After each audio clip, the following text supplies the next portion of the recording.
Welcome back to part 2 of our lectures series on glucocorticoids and mineralocorticoids. So for this lecture, this is the main meat of the matter. We will talk about glucocorticoid agonists, no? And towards the end of this slide set, we'll also talk about the antagonists. This is the outline of the lecture. We'll talk about the clinical uses of glucocorticoids, the classification, their adverse effects, and how to mitigate these adverse effects. We'll talk a little bit about whether vaccinations can be given to people who are taking glucocorticoids, no? And finally, we will talk about the glucocorticoid and mineralocorticoid antagonists towards the end of this lecture. Glucocorticoids are, of course, hormones, no? But even if they are hormones, their main use is actually not for endocrine indications, no? Rather, glucocorticoids are mainly used for a whole host or a very long list of non-endocrine diseases. And therefore, the endocrine disorders, no, for which glucocorticoids are indicated is quite short. And it's really for replacement therapy in cases when the adrenal gland is unable to secrete, no, the correct amount of glucocorticoids. So when does that happen? It can be during acute adrenal insufficiency. These are situations when a person who has been taking glucocorticoids for a long time suddenly withdraws the steroids.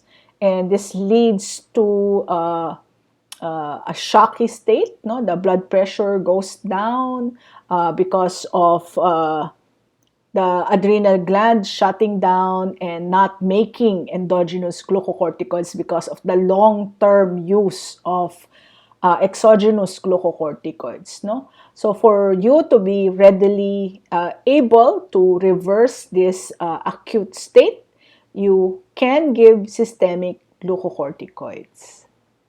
On the other hand, when you have chronic or long-term causes of adrenal insufficiency, no, or a decrease in cortisol production, you can give replacement glucocorticoids daily.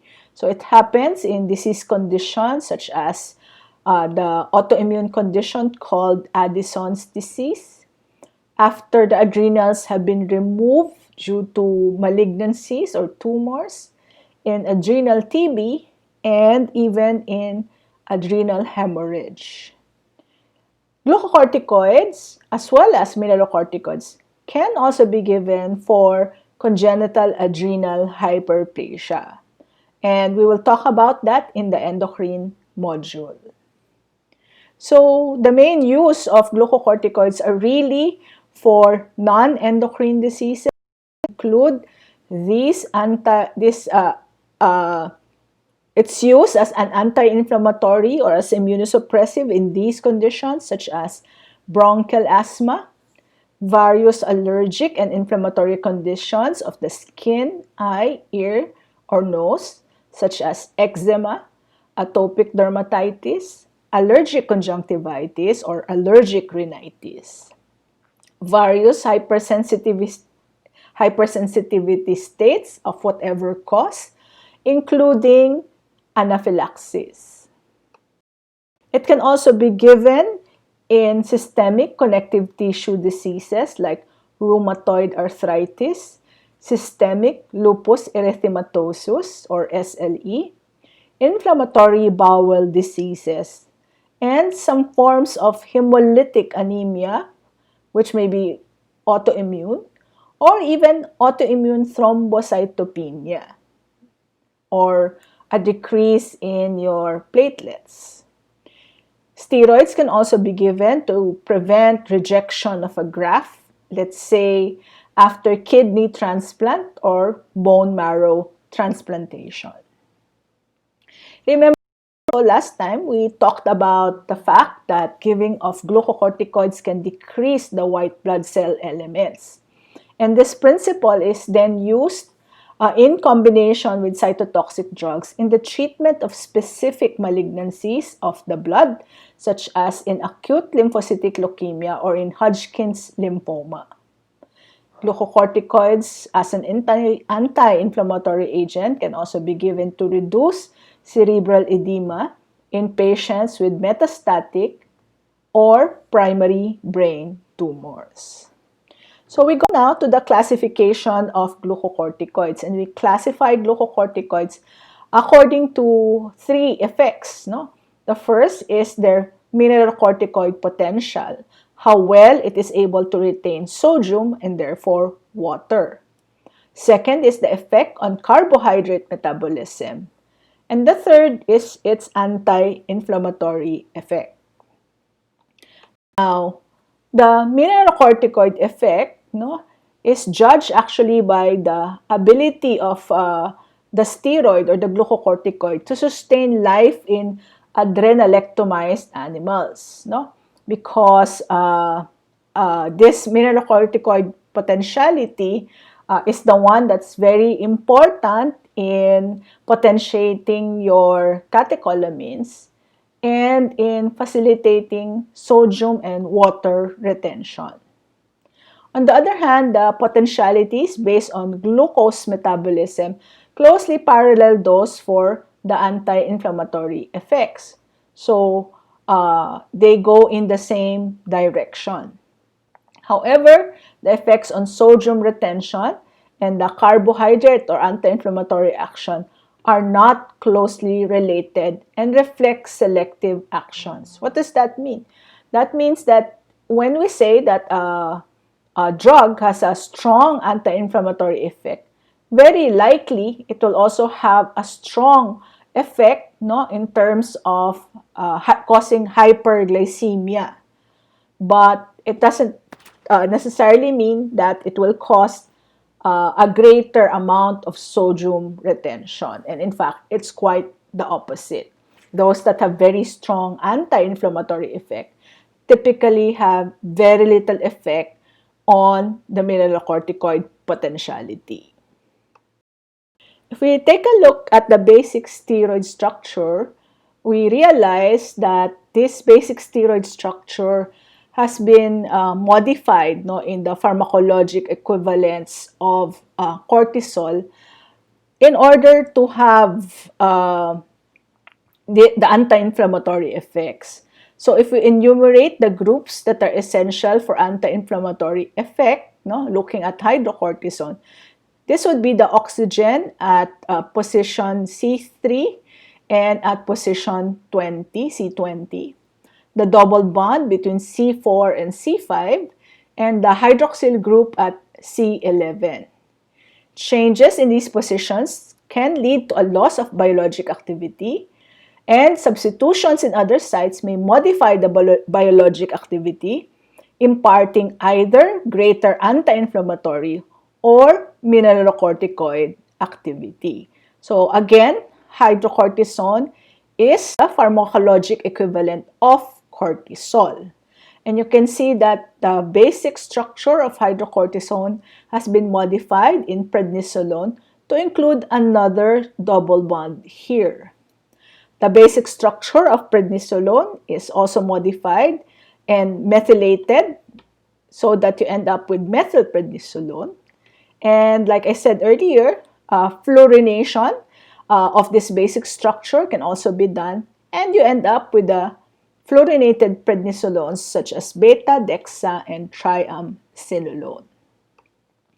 Now, let's take a look at some of the common glucocorticoids. And the common glucocorticoids are actually hydrocortisone and prednisone, which is a prodrug of prednisolone, which is converted internally prednisone is converted internally to prednisolone. Hydrocortisone is available as IV, as oral tablets for long-term use.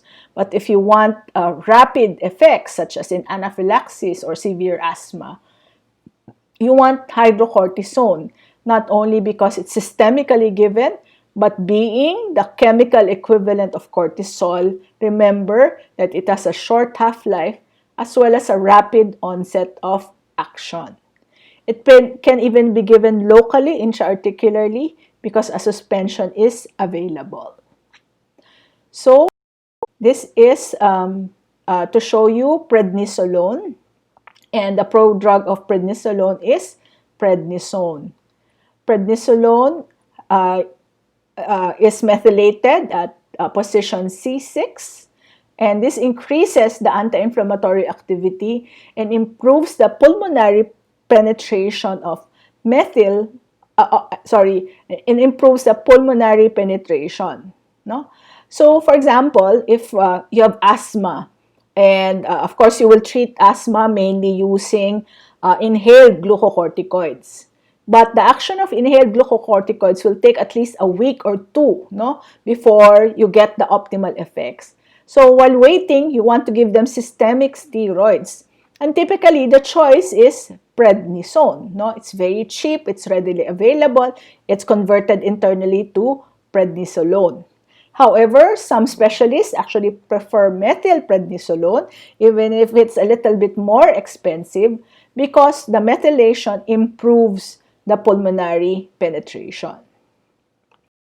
We also talk about the fluorinated derivatives, dexa and beta-metasone. And this fluorination at position C9 improves the anti-inflammatory potential with the pronounced catabolic effects on the muscle. So remember that the fluorinated derivatives, beta, dexamethasone, and triamcinolone have a strong anti-inflammatory potential, but they have catabolic effects leading to muscle atrophy after long-term use. So let's take a look at the commonly used glucocorticoids, and do not be scared about this table. We will try to make sense of the table, and let's take a look at what I said earlier. You classify glucocorticoids according to their anti-inflammatory potential and their mineralocorticoid potential. Their anti-inflammatory potential parallels their glucocorticoid potential, so that the fluorinated derivatives, beta and dexamethasone, they have very strong anti-inflammatory potential. They can also bring up your blood sugar very high, but they have very little mineralocorticoid potential. So let's take a look at hydrocortisone. This is hydrocortisone. Since it is equivalent to cortisol, the common preparation of hydrocortisol is a 20 milligram tablet. So remember I said that the daily secretion of cortisol in our body is around 10 to 20 milligrams. And that's why the preparation of hydrocortisone is around 20 milligrams also. Now, if this is the standard, no, against which the others are compared, no, because hydrocortisone is the same as cortisol, it just means to say that a 20 milligram dose of hydrocortisone has an anti-inflammatory potential of 1, while a 0.6 or 0.75 milligram or 0.75 milligram dose of dexamethasone is 20 to 30 times the anti-inflammatory potential of hydrocortisone. And methylpred or pred has around 4 to 5 times the anti-inflammatory potential of hydrocortisone. So if I ask you, comparing hydrocort and methylpred, which has a greater anti-inflammatory potential, it's actually methylpred. If you compare methylpred and the fluorinated derivatives, it's the fluorinated derivatives that have stronger anti-inflammatory potential. And on the other hand, they have almost nil or nil mineralocorticoid potential, and hydrocortisone is the one that has the strongest mineralocorticoid potential. So let's think about a few examples of when to use these drugs. No? If a patient comes to the emergency room already shocky because of anaphylaxis, he didn't know that he was allergic to peanuts, no, and he ate peanuts, so he comes to you in bronchospasm, difficulty of breathing, the blood pressure is going down. Which steroid will you give to this patient? You would want to give hydrocortisone No? Some of you might be answering, I'd like to give beta or dexamethasone because they have very strong anti-inflammatory potential. However, if you take a look at these drugs, they have very little mineralocorticoid potential. And therefore, you will not be able to bring up the blood pressure of that individual. What you would want is hydrocortisone, which has a very high mineralocorticoid potential. Now, I have redone this table, and this comes, I've partly edited it, but this next table comes from Katsung also. But I've reordered the drugs that are listed here so that you do not really have to memorize the biologic half-life or even the plasma half-life, because I have reordered them so that you realize what are the short-acting glucocorticoids, the intermediate-acting glucocorticoids, and the long-acting glucocorticoids. So if there's a slight difference, no, just get it from the other table. The long-acting fluorinated derivatives around 30, the anti-inflammatory potential. Hydrocortisone is 1, being the standard. Prednisolone or methylprednisolone is 4 to 5 times that of hydrocortisone, and this one is around 30 times that of cortisol. Now, this, on the other hand, is the mineralocorticoid potential, none for the long-acting fluorinated glucocorticoids, and highest, no, for hydrocortisone. There's a slight difference, no, in some textbooks. This is 2, but in Katsung, it was only 1, no. So, for example, you have a patient who has a brain tumor. And because of the tumor, there is increasing intracranial pressure because of the cerebral edema. Which drug would you like to give, no, in order to decrease the cerebral edema? Is it hydrocortisone? Is it prednisone? Or is it the long-acting glucocorticoids? The answer is actually the long-acting glucocorticoids. Why? Because they have strong anti-inflammatory activity, but they will not cause salt and water retention, which is going to be deleterious because the brain is already swollen. So you don't want any further water retention. No? Okay. So please do not memorize the actual number of minutes or hours, no, of action of these drugs. I just want you to remember the relative anti-inflammatory, the relative mineralocorticoid potentiality, and which are short, long, intermediate, and long-acting, which are fluorinated, what has good pulmonary penetration, and which are have strong catabolic effects. Glucocorticoids can be given orally, topical, or parenteral. And here, I talked about it in the last slide set. Oral hydrocortisone is completely absorbed with an absolute bioavailability of 100% when calculated from total serum cortisol. And it's not statistically different from 100% when calculated using unbound serum cortisol or salivary cortisol. So all I'm saying is that when you give 20 milligrams of hydrocortisone tablet, that's more or less equivalent to 20 milligrams of cortisol, which is the daily physiologic amount, no, of secretion. Again, depending on the preparation, some are oral or IV. Prednisone, as I said, is a common steroid, but it's only given as tablets, available as tablets. While the rest are more versatile in that they can be topical, intra-articular, or even IV. And in the when you are interns or clerks, patients don't remember actually the generic names, but they remember the brand names, no? And this is for you not to memorize, but later on, this can be a reference for trying to remember these drugs. In dermatology, you'll also encounter these agents, and depending on the concentration, no, of each of these agents, they can be low potency, medium potency, or very high potency. let's say you're going to apply something on the face, and that's a relatively thin skin, you would like to use low or medium potency. And so typically we use actually mometasone. If you have long-standing, let's say, eczema on your foot, no, you want something that works, that's stronger, no, because on the foot it's relatively thick skin. So maybe you'd like to give clobetasol. When you give systemic steroids, or when you take in systemic steroids, they may have several adverse effects, no? And they're caused mainly by high pharmacologic as compared to physiologic doses. So dapat 20 to 30 milligrams only of cortisol per day. If you exceed that, no, in the equivalent amounts for the other steroids, and especially when you give it for a long period of time, you can be expected to have adverse effects.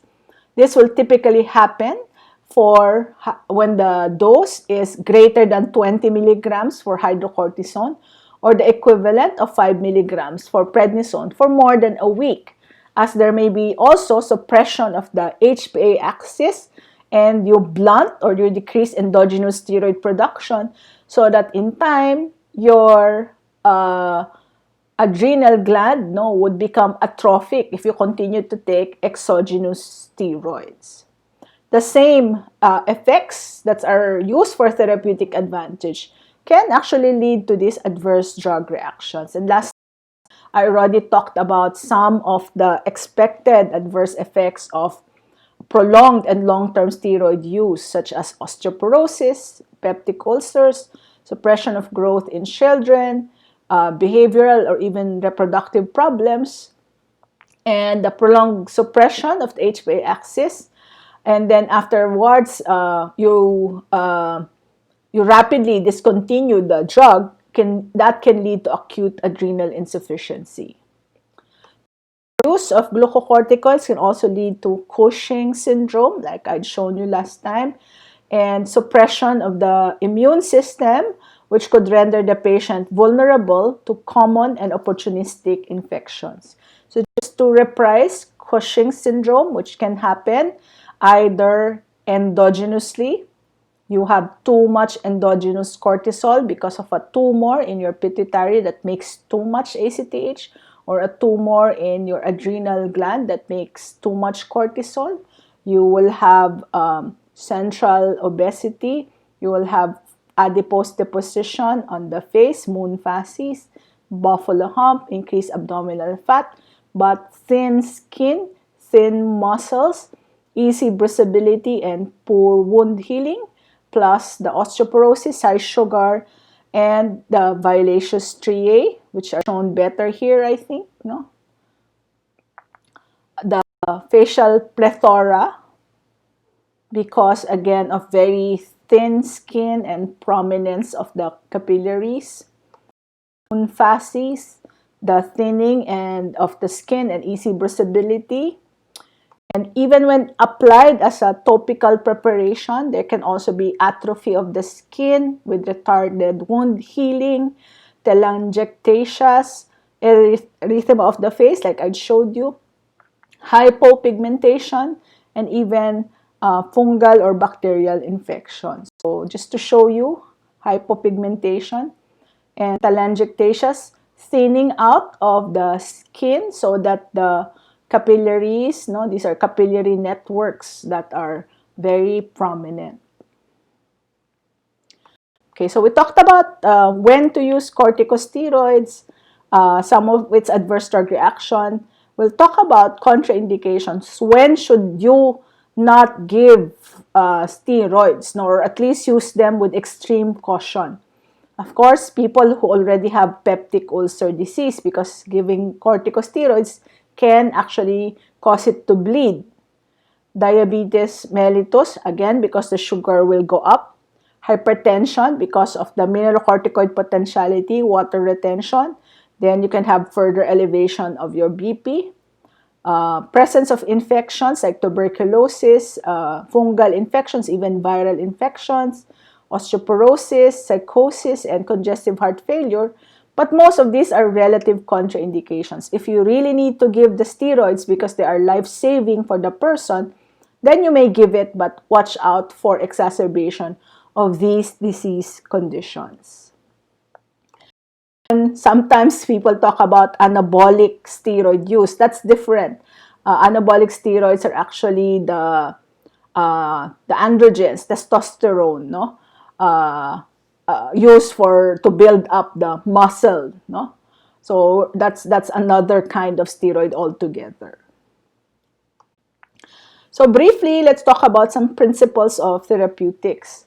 For systemic diseases such as the autoimmune problems, rheumatologic diseases such as lupus in flare, let's say you have cerebritis, the patient is in seizures, you have nephritis, no, rapid deterioration of your kidney problems, a severe asthmatic attack, or even now, COVID-19 infection in cytokine storm. You want to rapidly try to reverse these problems, then you give systemic steroids, typically as IV or occasionally even oral rather than topical.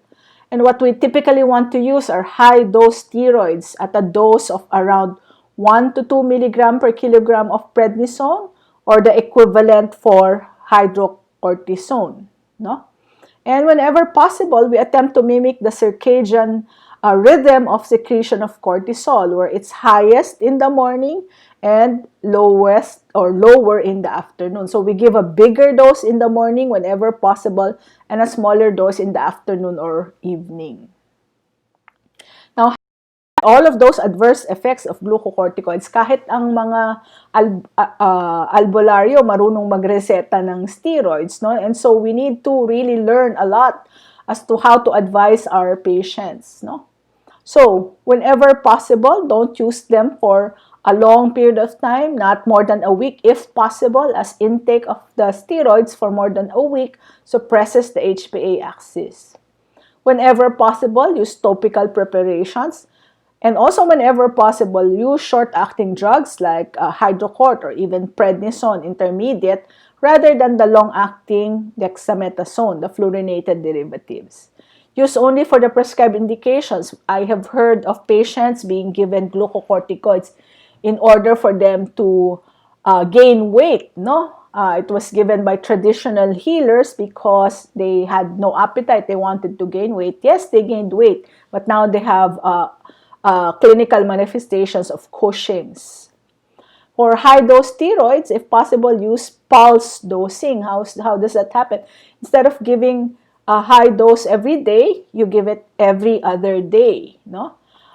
And like I said, as much as possible, simulate the physiologic circadian rhythm. Okay, so we're moving on to almost the last part of this lecture on glucocorticoids.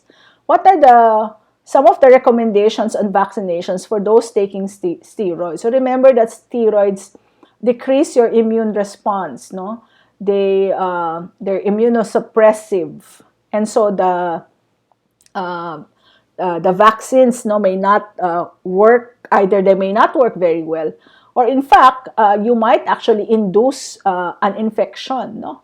So for the live attenuated vaccines, they're typically contraindicated for the immunocompromised patients, including those on steroids, no? Because you can actually cause them to acquire the infection. So, for example, for polio, MMR, BCG, varicella vaccine, measles, mumps, rubella, or even zoster, when is it possible for you to give these vaccines among persons who are taking steroids? So here it says that steroid therapy usually does not contraindicate administration of live virus vaccine if the steroid therapy is less than 2 weeks. It's a low to moderate dose. So I told you earlier what is high dose steroid. It's 1 to 2 milligram per kilo of prednisone. Someone who's on a long-term alternate day treatment with short-acting preparations. They're on maintenance physiologic doses. So 20 milligrams of hydrocort or less. And if the administration is topical, like skin or by aerosol, intraarticular or tendon injections. For those on systemic steroids, the exact amount of systemic steroids in the duration of administration needed to suppress the immune system is actually not well defined, especially for children.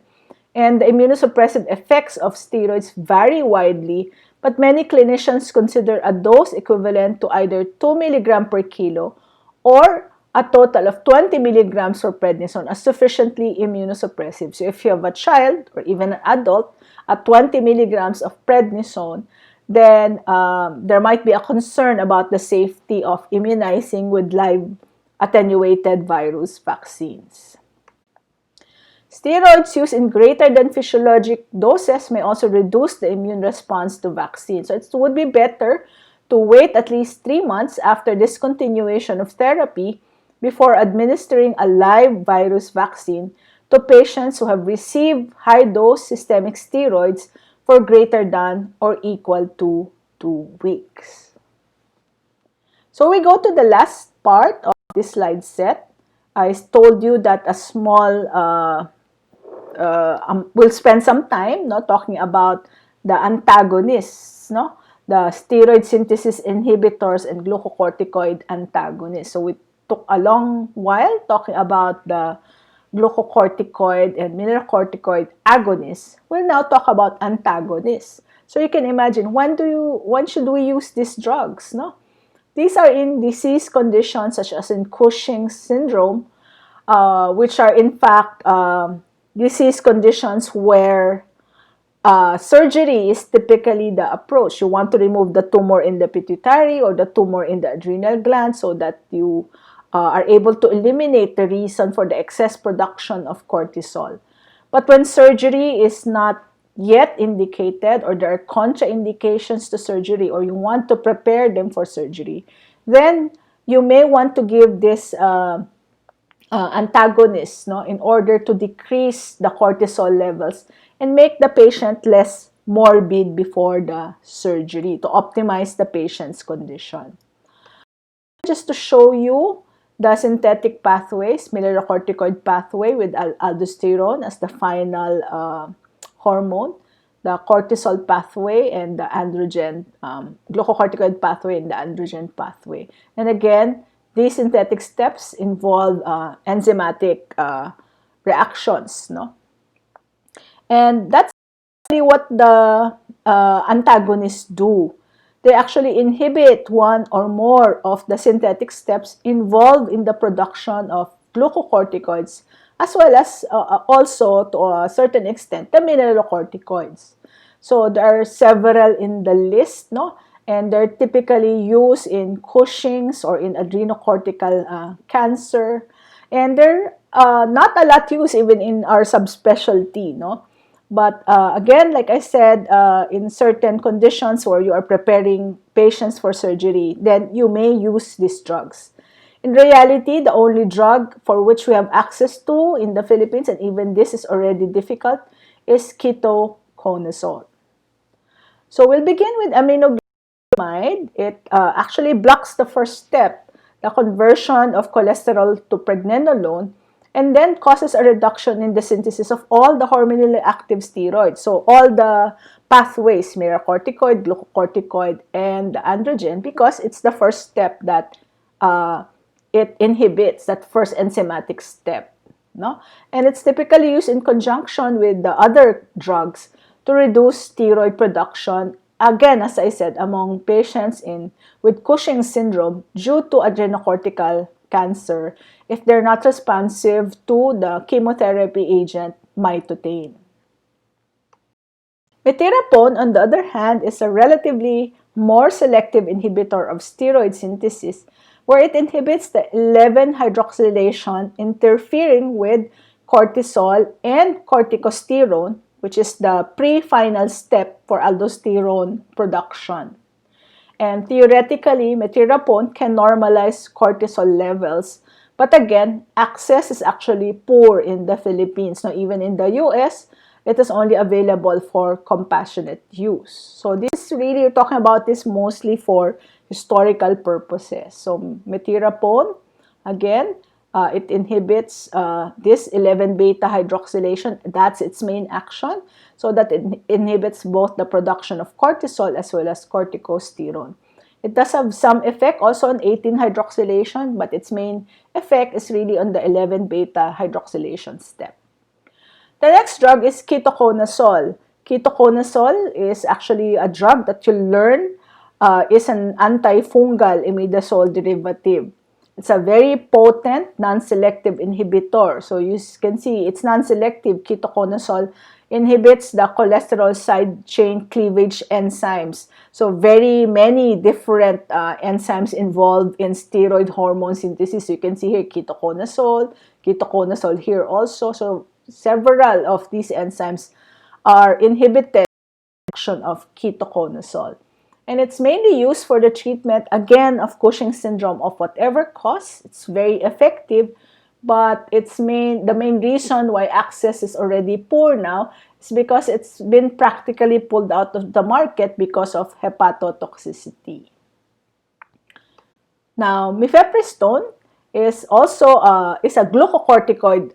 This is different because the action is not on the enzymes, but it's a receptor antagonist. No? So when you are memorizing these drugs, you just have to think about what's unique about this drug. Mifepristone is unique because it's a glucocorticoid receptor antagonist when given at high doses. It's typically given for inoperable patients, no? For Cushing's disease, no, when the problem is in the pituitary, or even in adrenal carcinoma who have failed to respond to other therapeutic interventions. Lastly, we have mitotane, which is again a non-selective inhibitor. It's typically used in chemotherapy for adrenocortical cancer. And again, access is not very good in our country and it's typically used for compassionate use. We're winding up the lecture with just two more drugs, the mineralocorticoid antagonist. So we're done with the glucocorticoid antagonist, mainly used for Cushing's disease as well as in adrenocortical cancer. The mineralocorticoid antagonists are mainly given for those with aldosteronism, whether it's primary or secondary. So let's say you have a tumor again in your adrenal gland, no, that is hypersecreting aldosterone. Now, you can either do surgery for that or you can give them medications, no? And the mineralocorticoid antagonists compete with aldosterone for its receptor. So they're considered to be MRA, mineralocorticoid receptor antagonists. And the main drug is that's used is spironolactone, which is given not only for primary aldosteronism, but it's also given for congestive heart failure and even for hypertension. No? It reverses the clinical manifestations of aldosteronism. However, it also non-specifically occupies the androgen receptor and acts as an androgen antagonist so that it can be used for the treatment of hirsutism among women, but when taken by men may lead actually to gynecomastia or enlargement of the breasts. Spironolactone is actually a potassium-sparing diuretic, but however, its effects in terms of blood pressure lowering is slow. No? It's only seen after a few months. And again, as I said, its main effects are because it's a mineralocorticoid receptor antagonist, it will counteract the effect of aldosterone. No? Aldosterone causes potassium secretion. So if you give this drug, spironolactone, you will have hyperkalemia. And again, the other adverse drug reaction to watch out for is gynecomastia in men and some other adverse reactions that are not that common. Now, because of these effects, especially the gynecomastia, they have been able to develop a novel, no, more selective drug as a mineralocorticoid receptor antagonist, and that's eplerenone.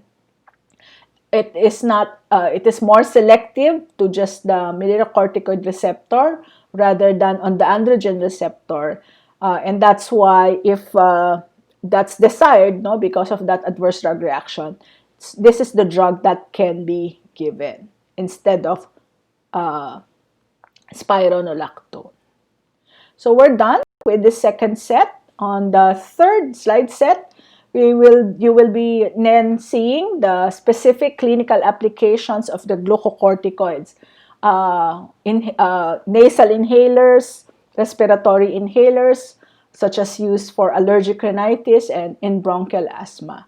You can use these first two slide sets as your reference, and I will already be giving this third slide set that you can refer back to once you are in the module on immunology and even on the module of respiratory pathology.